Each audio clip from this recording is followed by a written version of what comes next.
మహాగణుడు, మహోన్నతుడు, సకల యుగముల్లో రాజయ్యన్నవాడు, సర్వాధికారి, సత్యవంతుడు, కృపా సమృద్ధి కలిగినవాడు, వేవేల తరములకు తన కృప చూపించువాడు, కరుణా కటాక్షములను కిరీటముగా ధరింపచేయువాడు, పక్షిరాజు యవనం వలె మన యవనం క్రొత్తదగుచుండునట్లు మేలుతో మన హృదయములను తృప్తిపరచువాడు, యుగములకు కర్త, సకల యుగముల్లో రాజయ్యన్నవాడు, సమీపింపరాని తేజస్సులో ఆయన మాత్రమే వసించువాడు, ఉన్నతమైన పరిశుద్ధమైన స్థలముల్లో నివసించుచు మహోన్నతమైనటువంటి సింహాసనం మీద కూర్చుండువాడైనను, నలిగిన వారి ప్రాణమును ఉజ్జీవింపచేయుటకును, దీన మనస్సు గల వారి యొద్దను నలిగిన వారి యొద్దను నివసించుచున్నవాడు, సర్వలోకానికి సకల యుగముల్లోనూ రాజైన మన తండ్రి అయిన దేవునికి, మన ప్రభువు రక్షకుడైన యేసుక్రీస్తు వారి ఘననామందు స్తుతులు, స్తోత్రాలు, వందనాలు, కృతజ్ఞతాస్తుతులు చెల్లిస్తున్నాను. ఆయన ఘనమైన నామాన్ని బట్టి భూమి మీద విస్తరిస్తూ వర్ధిల్లుచున్న మీకు కూడా క్రీస్తు వారి పుణ్యనామంలో శుభములు, వందనములు తెలియజేసుకుంటున్నాను. సహోదరులారా, స్నేహితులారా, మీరందరూ క్షేమంగా ఉన్నారు కదా? మరొక రోజు మీతో కలిసి దేవుని వాక్యం ధ్యానం చేయటానికి ప్రభు మనకిచ్చిన కృపను బట్టి ప్రభువునందు ఆనందిస్తూ స్తుతిస్తూ నేటి వాక్య ధ్యానాన్ని కీర్తనల గ్రంథము 15వ కీర్తన 1వ చరణం నుండి ధ్యానం చేస్తాం. కీర్తనల గ్రంథము 15వ కీర్తన 1వ చరణం. యెహోవా, నీ గుడారంలో అతిథిగా ఉండదగిన వాడు ఎవడు? నీ పరిశుద్ధ పర్వతం మీద నివసింపదగిన వాడు ఎవడు? మరొకసారి చదువుతాను. యెహోవా, నీ గుడారములో అతిథిగా ఉండదగిన వాడు ఎవడు? నీ పరిశుద్ధ పర్వతం మీద నివసింపదగిన వాడు ఎవడు? సహోదరులారా, ఈ మాటలో రెండు ప్రదేశాలు మనకు కనిపిస్తుంటాయి లేదా ఈ వాక్యంలో. గుడారము, పర్వతం. గుడారము, పర్వతం, ఈ రెండింటిని మనం కొంచెం జాగ్రత్తగా ఆలోచించాలి. గుడారం అంటే చాలా క్లియర్గా మనకు అర్థమైపోద్ది, టెంపరీ,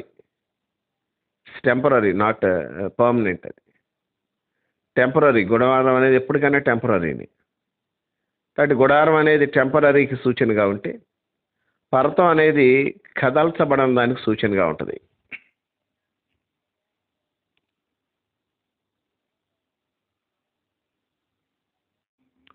మీరు 125వ కీర్తన గమనించినట్లయితే మొదటి వాక్యంలో యెహోవా యందు నమ్మికించువారు కదలక నిత్యము నిలుచు సియోను కొండవలే ఉంటారు అంది. మళ్ళీ కొండవలే ఉంటారంటే కొంతమందికి అనుమానం వచ్చేస్తుంది. పర్వతం గురించి మాట్లాడుతున్నాడు ఈయన, మళ్ళీ కొండ అంటాడేంటి? సరే, కొండ చిన్నది, పర్వతం పెద్దది అంటారు.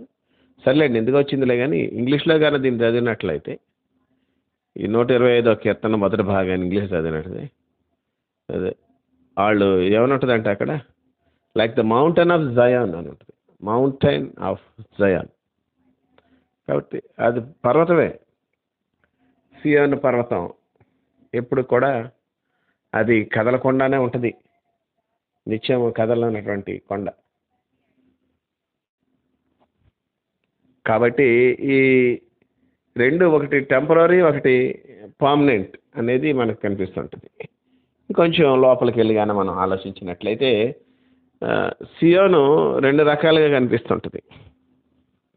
ఒకటి యెరూషలేములో ఉన్నటువంటి దేవాలయం దగ్గర ఉన్న ప్రదేశాన్ని సియోన్ అంటారు.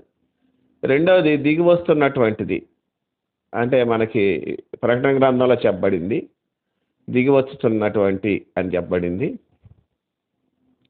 ఈ సియోను ఇది దేవుని దగ్గర నుంచి మన దగ్గరికి వస్తుంది.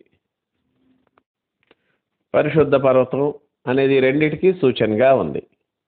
కాబట్టి సహోదరులారా, ఇక్కడ గుడారంలో అతిథిగా ఉండేవాడు, పర్వతం మీద నిలవబడేవాడు ఎవరు అనేదానికి కింద కొన్ని క్యారెక్టర్స్ ఇవ్వబడినాయి, అంటే గుణగణాలు ఇవ్వబడినాయి, క్యారెక్టరిస్టిక్స్.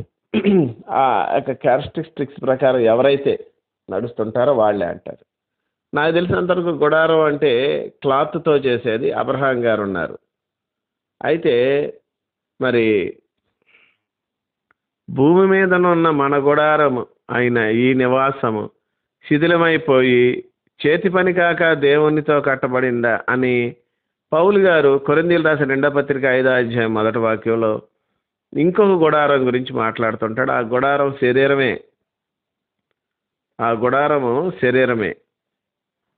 కాబట్టి సహోదరులారా, ఇది ఎప్పుడు కూడా టెంపరరీ. దీని నుంచి మనం త్వరగా వెళ్ళిపోతాం. భూమి మీద ఏది శాశ్వతం కాదు, శరీరం కూడా శాశ్వతం కాదు. చాలా చాలా డెలికేట్ ఇష్యూ ఒకటి చెప్తాను నేను మీతో. చాలా దుఃఖం, చాలా బాధ. ఒక మినిస్టర్ గారు లేదు, ఒక పెద్ద ప్రొఫెసర్, ఏదో మొత్తానికి దేశాన్ని కాదు ప్రపంచాన్ని ఒక ఊపినటువంటి వాళ్ళు కొందరు, మైక్ టైసన్ అను, మైకేల్ జాక్సన్ అని కానీ, లేదు ప్రెసిడెంట్ ఆఫ్ అమెరికా, లేదు సైంటిస్టులు, వీళ్ళందరూ ఎవరన్నా బాగా ఉన్నతులు వీళ్ళల్లో వాళ్ళు ఉన్నట్టుండి చచ్చిపోయారు అనుకుందాం, లేదా అట్లాగా వాళ్ళ యొక్క జీవితాన్ని చాలించారనుకుందాం. ఇమీడియట్గా వాళ్ళ పేరు పెట్టి ఆ యొక్క దేహాన్ని తెమ్మనరు. బాడీని ఇటు తీసుకురండి అంటారు. Body should be kept. లేదా దేహము దర్శనార్థం అక్కడ దేహం ఉంచబడుద్ది అంటారు. కానీ ఆయన ఉంచబడతాడు, ఆవిడ ఉంచబడుద్దని ఈవెన్ క్వీన్ ఎలిజబెత్ కూడా చెప్పలా. కనుక సహోదరులారా, ఇది టెంపరరీ. గుడారం అనేది ఎప్పటికైనా సరే తాత్కాలికమైంది. దీనిలోనేమో అతిథిగా ఉండాలి. అతిథి అంటే వచ్చిపోయేవాడు. వచ్చాము వెళ్ళిపోతాము. పర్వతం మీద కంటిన్యూస్గా నివాసం ఉండాలి. నివాసం లేదా కాపురం. 21వ అధ్యాయం 3వ వాక్యం. నాకు తరచూ నేను మీతో చెప్తున్న వాక్యం ఇది. ప్రకటన 21:3 అంటాడు, ఇదిగో దేవుని నివాసం మనుషులతో కూడా ఉన్నది, ఆయన వారితో కాపురం ఉన్నాడు అని ఉంటుంది. ఎవరుంటారు ఇట్లా అని చూస్తే ఇక్కడ మనకి 11 అంశాలు చెప్తాడు. 11 అంశాలని ఊరినే చదువుతాను, చెప్పడానికి మనకు టైం సరిపోదు కాబట్టి. 1, నీ ప్రవర్తన యథార్థంగా ఉండాలి. యథార్థమైన ప్రవర్తన గలవాడే ఈ గుడారంలో అతిథిగా ఉంటాడు, దేవుని యొక్క పర్వతాన్ని ఎక్కుతాడు. 2, మరి ఆ యథార్థత ప్రవర్తన కలిగి నీతిని అనుసరించాలి. నీతిని అనుసరించడం అంటే దేవుని వాక్యం చెప్పును వెళ్ళటమే. దేవుని వాక్యాన్ని మనం ధ్యానం చేస్తూ దేవుని వాక్యాన్ని నమ్మి వెళ్ళటమే. 4వది, హృదయపూర్వకంగా నిజం పలుకువాడే అన్నాడు. హృదయపూర్వకంగా నిజం అనేది చాలా గట్టి మాట. ఎందుకు ఎట్లా అంటున్నాను అంటే, చాలాసార్లు మనం భయపడి నిజం చెప్తాం, లేకపోతే అసలు నిజం దాచిపెట్టేస్తాం. చాలాసార్లు చెప్పకపోతే దొరికిపోతాం అని నిజం చెప్తాం. హృదయపూర్వకంగా నిజం మనుషుల దగ్గర చెప్పం, దేవుడి దగ్గర చాలాసార్లు చెప్పం. పోలీసుల దగ్గర కూడా చాలాసార్లు నిజం చెప్పరు, నాకు తగిలిస్తేనే కానీ చెప్తా ఉంటారు. కనుక హృదయపూర్వకంగా నిజం చెప్పడం అనేది చాలా గొప్ప యథార్థ జీవితానికి అదొక ప్రతీక. అట్లా చెప్పాలి. కాబట్టి 2వది, 3వది హృదయపూర్వకంగా నిజం పలకటం. 4వది చూస్తే సహోదరులారా, నాలుగుతో కొండేలు ఆడకూడదు. నాలుగుతో కొండలు ఆడకూడదు. మన నాలుగు చాలా ప్రమాదకరమైందని చాలాసార్లు చెప్పాను. మీకు తెలుసు నాలుగు ఎంత ప్రమాదకరమైంది. కాలు జారినా పర్లేదు కానీ నోరు జారకూడదని పాతకాలం సామెత ఒకటి ఉంది. నోరు మంచిదైతే ఊరు మంచిది అవుద్దని ఇంకో సామెత ఉంది. ఒళ్ళంతా ఎప్పుడు దగ్గర ఉంటుంది, శ్రేష్టంగాను సుఖంగాను. మన ఒళ్ళంతా కూడా ఎప్పుడు సురక్షితంగా ఉంటుందంటే నాలుగు జాగ్రత్తగా ఉంటే. లేకపోతే తగులుతుంటే తంతా ఉంటారు, పళ్ళోడు కొడుతుంటారు. నాలుగు వల్ల జరిగే చేటు అంతా ఇంత కాదు. మాటను బట్టి కొన్ని తరాల వరకు కుటుంబాలు విడిపోతుంటాయి. కనుక సహోదరులారా, మనము నాలుగుని జాగ్రత్తగా ఉంచుకోవాలి, కొండేలు ఆడకూడదు. 5వది, చెలికానికి కీడు చేయకూడదు. మన దగ్గర ఉన్న వాళ్ళకి కీడు చేయకూడదు. ఇస్కరియోతు యోధ, ఈయన పేరు తెలియని వాళ్ళు ఉండరు. ఇస్కరియోతు యోధ అని కీడు చేసేవాడికి ప్రతీకగా చూపిస్తుంటాడు. కానీ దేవుడు తన్ని చెలికాడా అని పిలుస్తాడు. మత్తయి సువార్త చివరి భాగాల్లో మనం చూస్తాం. ముద్దు పెట్టుకుంటాకు వచ్చినప్పుడు యోధా అని పిలవచ్చు, ఇస్కరియోతు అని పిలవచ్చు, శిష్యుడా అని పిలవచ్చు, స్నేహితుడా అని కూడా, అదే చెలికాడ అంటే అదేలేండి, అట్లా పిలవచ్చు. అలా ఏం పిలవకుండా క్లియర్గా చెలికాడా అనే మాట అక్కడ వాడతాడు. మనం మన చెలికాడికి కీడు చేయకూడదట. ఇది 5వది. పొరుగువాడి మీద నిందేయకూడదు. మనం మ్యాక్సిమం పక్కింటి వాళ్ళ గురించే ఎక్కువ చెప్తుంటాం. పొరుగు వాళ్ళ మీద తెగ చెప్తాం. మనం ఒకటా రెండా బోల్డ్ అని చెప్తుంటాం. మనం మన పొరుగు వాళ్ళ మీద ఎప్పుడు నిందేయకూడదు. వివేకి అయిన వాడు నిందను వెల్లడపరచక ఊరుకుండును అన్నది. కాబట్టి నిందను దాచిపెడతాడు, లేకపోతే ఎప్పుడు పక్కింటి వాళ్ళ గురించే మాట్లాడతాడు. ఇది మంచిది కాదు మనకి. ఇది మరి 6వది. 7వది, తన దృష్టికి నీచుడు అసహ్యుడు. అంటే నీచమైన పనులు చేసే వాళ్ళని దూరంగా ఉంచుతాం, వాళ్ళతో సాంగత్యం చెయ్యం. కొంతమంది వాళ్ళతో కూడా సరదాగా ఇట్లా ఉంటారు, చర్చిలోనూ ఉంటారు, పొలిటికల్గానూ ఉంటారు. ఏంటి బాబు సంగతి ఇలాగని అడిగితే ఒకటే చెప్తుంటారు వాళ్ళు, మనం అటు కూడా ఉండాలి బ్రదరు, లేకపోతే పనులు ఎలా అవుతాయి బ్రదరు, భలేవాళ్ళు పాస్టర్ గారు, మనం అటు ఉండాలి ఇటు ఉండాలి. అట్లా ఉండాలని నేనేం చెప్పట్లేదు, అలా ఉండాలని నేను ఎక్కడా చెప్పలేదు. దేవునితో ఉండు. రాజులు నీ దగ్గరికి వస్తారని 60వ అధ్యాయం యెషయా గ్రంథంలో ఉంది. రాజులు నీ దగ్గరికి వస్తారంట. నీ ఉదయకాంతికి రాజులు వస్తారు. యెషయా గ్రంథంలో ఇంకో చోట ఉంటుంది, అధికారులు లేచి నమస్కారం చేస్తారు, రాజులు నిన్ను చూసి వాళ్ళే నిలబడతారట. కనుక సహోదరులారా, మనం అలా పొలిటికల్ వాళ్ళతోనూ ఉంటారు. నేను గమనిస్తుంటాను కదా, పొలిటికల్ పార్టీలో ఆ అజెండాతో కూడా కలిసి ఉంటారు. మనకు అనవసరం. నీకు అన్న ప్రేమ ఉండొచ్చు నాయకుడు అంటే, నాయకుడి మీద ప్రేమ ఉంటే ఓటేయి. పొలిటికల్ పార్టీలతో తిరుగుతావు దేనికయ్యా? పొలిటికల్ పార్టీలో చేయేస్తావు, దేవుని బలలో చేయేస్తావు. సిగ్గనిపిస్తుంది అప్పుడప్పుడు మనకి. అనవసరం కదా మనకి. ఆ జెండా పట్టుకొని మళ్ళీ యెహోవా నిస్సి అని ఎట్లా అంటాం? అతని దృష్టికి నీచుడు అసహ్యుడు. ఇంకొక చిన్న మాట చెప్తాను దాటిపోకుండా. ఏంటంటే, ఒకవేళ పేదరికంలో కొందరు ఉంటారు, వాళ్ళు కూలికి వెళ్తుంటారు. ఈరోజు మా పార్టీ వెనకాల వస్తే నీకు 1000 రూపాయలు ఇస్తాం, అది వేరు. డబ్బులు లేవు, వాళ్ళు ఇస్తా ఉంటున్నారు, కూలికి వెళ్ళు, అంతేగాని సరే. కాబట్టి నీచుడిని అసహ్యుడిగా చూస్తాడు. నీచుడు అంటే రెండు పక్కల ఉండేవాడు. యెహోవా యందు భయభక్తులు గలవారిని సన్మానిస్తాడు అని ఉంది.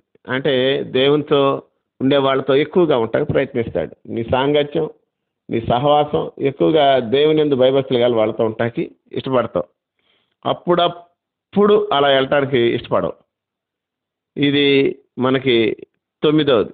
8వది, ప్రమాణం చేస్తే నష్టం కలిగిన మాట తప్పుడు. ఇది 9వది, చాలా ప్రమాదకరమైంది. ఇది మనం ప్రమాణాలు ఊరినే చేసేస్తాం. కుదరట్లేదు బ్రదరు, చేయలేకపోతున్నాను బ్రదరు, కొంచెం టైం పట్టుద్ది బ్రదరు అంటుంటారు. ఎందుకు ప్రమాణం చేస్తావు? ఎవరు చెప్పారు నీకు ప్రమాణం చేయమని? కనుక ఇట్లా చాలా ఇబ్బందులు పడుతుంటారు. నాలుగుతోనే చాలా ఎక్కువ డీల్స్ ఉన్నాయి. మీరు ఈ విషయాలు గమనించినట్లయితే ఇక్కడ ఉన్నవి. కానీ ప్రమాణం చేసావు, తర్వాత తెలిసింది నీకు నష్టం కలుగుతుందని, అమ్మమ్మమ్మ ఇలా అయితే ఎలాగని చెప్పి తూచి మా ప్రమాణం తీసి ఒట్టులన్నీ తీసి గట్టు మీద పెడతారు. చిన్నప్పుడు ఆటలాడుకుంటానికి బాగుంటుంది, పెద్ద అయ్యాక అసహ్యంగా ఉంటుంది. చి అని అవతల పక్కకి ఉమ్మూసుకుంటారు మన గురించి. నష్టమైతే నష్టమైంది, మాట ఇచ్చాంగా, ఇక అంతే. లేదు అవతల పక్క వాళ్ళు వచ్చి ఏమంటే ఇలాగా, నాకు సంఘటన తెలుసు. ఒకసారి ఇద్దరు కొంత వడంబడిక చేసుకున్నారు, ఒక డీల్. అయితే ఆ తర్వాత ఇతను బాగా నష్టపోతున్నాడని అవతల పక్క వ్యక్తి వచ్చి గ్రహించి, ఇలాగైతే మీరు కొంచెం నష్టపోతారేమోనండి, ఇలా మార్చుకుందామని అతనే అడిగాడు. చాలా సంస్కారం కలిగిన వ్యక్తి, ఇతను మార్చుకున్నాడు. కనుక సహోదరులారా, మనం ఈ విషయాల్లో కొంచెం ఆలోచించుకోవాలి. 10వది, ద్రవ్యాన్ని వడ్డీకి ఇవ్వడు. ఇది ఒక దౌర్భాగ్యం. సహోదరులకి వడ్డీ వ్యాపారం చేస్తుంటారు. ఇది మీకు ఎప్పటికీ మంచిది కాదు. వడ్డీ వ్యాపారం అన్నిటికీ చేసుకోమని ఉంది బైబిల్లో. అయినా వడ్డీ వ్యాపారం ఎప్పటికీ మంచిది కాదని నా యొక్క ఆలోచన. అంటే వాక్యానికి విరుద్ధంగా ఎలా చెప్తాంటే, వాక్య విరుద్ధం అని కాదు, వడ్డీ మనకు మంచిది కాదు. వడ్డీ వ్యాపారం చేసేవాడు రమారమి ధనాపేక్ష కలిగినవాడే. రమారమి ధనాపేక్ష కలిగినవాడే వడ్డీ వ్యాపారం చేసేవాడు. కాబట్టి సహోదరులారా, ఇది మేలు కాదు. వడ్డీలకి ఇస్తే వడ్డీలు వస్తే తింటాం, చక్కగా మన పిల్ల హ్యాపీగా ఉండొచ్చు అనుకునేవాళ్ళు భ్రష్టులు అయిపోయిన వాళ్ళు నేను చూస్తున్నాను. అంటే వాళ్ళకి తింటాక కూడా ఏం లేదు ఇప్పుడు. అట్లాంటి కుటుంబాలు నేను చూస్తున్నాను. ఒకప్పుడు విలసిల్లి ఇప్పుడు చాలా వికారమైన జీవితాలు జీవిస్తున్నారు. కాబట్టి ద్రవ్యాన్ని వడ్డీకి ఇవ్వద్దు. అసలు క్రైస్తవులు చర్చిల్లో వడ్డీ వ్యాపారం చేయటం అనేది అది చాలా తప్పు. పాస్టర్స్ అసలు సహించకూడదు, అట్లాంటి వాళ్ళు రానవద్దు కూడా చర్చెస్కి. 2, నిరపరాధిని చెరుపుటకే లంచం పుచ్చుకోడు. లంచం పుచ్చుకోవద్దండి దయచేసి, లంచం పుచ్చుకోవద్దు. చాలా చోట్ల లంచం ఇవ్వాల్సి వస్తుంది, వాళ్ళు అంటున్నారు. ఇవ్వచ్చు ఇవ్వకూడదు అనేది నాకు తెలియదు, కానీ నేను చెప్పను. కానీ లంచం ఇవ్వటం కూడా కరెక్ట్ కాదు కదా, బ్రైబ్ ఈజ్ బ్రైబ్. అయితే పుచ్చుకోకుండా ఉండటం అనేది చాలా బెటరు. క్రైస్తవులే పుచ్చుకుంటుంటారు. అవినీతి శాఖ దొరికిపోయిన మోజెస్, అవినీతి శాఖలో అవినీతి లంచం తీసుకుంటూ పట్టబడినటువంటి మరి చాలామంది పేర్లు ఇట్లాగా ఉంటాయి. కాబట్టి సహోదరులారా, క్రైస్తవుల పేర్లు ఇట్లా వచ్చినప్పుడు కొంచెం మనకి విడ్డూరం, విస్మయం. నేను ఎప్పుడు 10th class results, intermediate results వచ్చినప్పుడు, ఐఐటి, జేఈఈ మెయిన్స్, నీట్ ఇలాంటి వాటి రిజల్ట్స్ వచ్చినప్పుడు ఫస్ట్ కేటగిరీస్ చూస్తుంటా. క్రైస్తవుల పేరు ఎక్కడ తగిలితే ఎంత సంతోషపడుతుంటానో. నా ఆశ ఒక్కసారి తీరుద్దు, ఒక్కసారి తీరదు. కానీ నాకు నచ్చనిది ఉంటుంది ఒకటి, అవి ఎక్కువగా తీరుతూ ఉంటాయి. ఏంటంటే ఇలాగ గంజాయి స్మగ్లింగ్లో దొరికిపోయినటువంటి ఒక క్రిస్టియన్ నేమ్ ఉంటుంది. ఇట్లాంటివి చాలా చిరాగ్గా ఉంటాయి అన్నమాట. కాబట్టి సహోదరులారా, మనము లంచం తీసుకోకూడదు, అందులో నిరపరాధిని జరపడానికి అసలు తీసుకోకూడదు. ఈ విషయాల్లో మనం చాలా జాగ్రత్తగా డీల్ చేయాలి. దేవుడు తప్పకుండా ఇట్లాంటి వాళ్ళని ఆశీర్వదిస్తాడు. కాబట్టి ఈ పాయింట్స్ మీరు ఎప్పుడైతే విన్నారో, వాటిని మీరు ఎప్పుడైతే గుర్తుంచుకున్నారో, దేవుని యొక్క పర్వతం అనబడినటువంటి ఆ సీయంలో నిత్యం నివసించడానికి దేవుడు కృప చూపిస్తాడు. అటు కృప దేవుడు మనకు దయచేయాలని ఆశిస్తున్నాను. అట్లా మనం ఉండటానికి ఆదివారం నాడు ఆరాధనలో దేవుని స్తుతించి ఆరాధించి దేవుని గణపరచాలని, ఆరాధన అంతట్లో మన బ్రతుకు సరిదిద్దుకోవాలని కోరుకుంటున్నాను. ప్రార్థన. మహాపరిశుద్ధుడు అయిన తండ్రి, ప్రేమ నమ్మకములు గలవాడా, నీకే వందనాలు, స్తోత్రాలు, కృతజ్ఞతాస్తుతులు చెల్లిస్తున్నా. నీ కృపను బట్టి మా జీవితాల్లో నేటి వరకు నువ్వు ఇచ్చిన నెమ్మదిని బట్టి, కనికరాన్ని బట్టి నీకు స్తోత్రం. బలమైన దేవుడా, బలమైనటువంటి కార్యాలు చేస్తూ వచ్చారు. నీ నామహిమార్థమై జీవించడానికి కృప చూపించారు. దాన్ని బట్టి నీ స్తుతిస్తున్నా. మేమేమై ఉన్నామో అది నీ కృప అని ఒప్పుకుంటున్నాను. అయ్యా, ఈ ఆదివారం జరగబోయే ప్రతి ఆరాధనలో నువ్వు ఉండు, ప్రతి సేవకునితో నువ్వు ఉండు, ప్రతి చోట నీ కృప కుమ్మరించమని ప్రార్థన చేస్తున్నా. నువ్వు నమ్మదగిన దేవుడు కదా ప్రభా, నీకు స్తోత్రాలు చెల్లిస్తున్నాను. బలపరచండి, భద్రపరచండి. సార్వత్రిక సంఘాన్ని నాయన దీవించండి. ఆదివారపు ఆరాధనలు ఆటంకం కలిగించే వారిని దర్శించు, వారిని మార్చు తండ్రి. నీకు స్తోత్రాలు చెల్లిస్తాను. నీ నిత్య జీవం గురించి వారికి వివరించడానికి కృప చూపించు. అటు ఉన్న స్థితికి మమ్మల్ని, మా కుటుంబాన్ని, మా సంఘాలను అప్పగించుకుంటూ ఘనత, మహిమ, ప్రభావములు యుగయుగంలో మీకు ఆరోపిస్తూ మా ప్రభువును రక్షకుడైన యేసుక్రీస్తు వారి పుణ్యనామమున కృతజ్ఞతాస్తుతులు చెల్లించి వేడి బ్రతిమాలు కొంచున్నాము తండ్రి. Amen, amen, amen.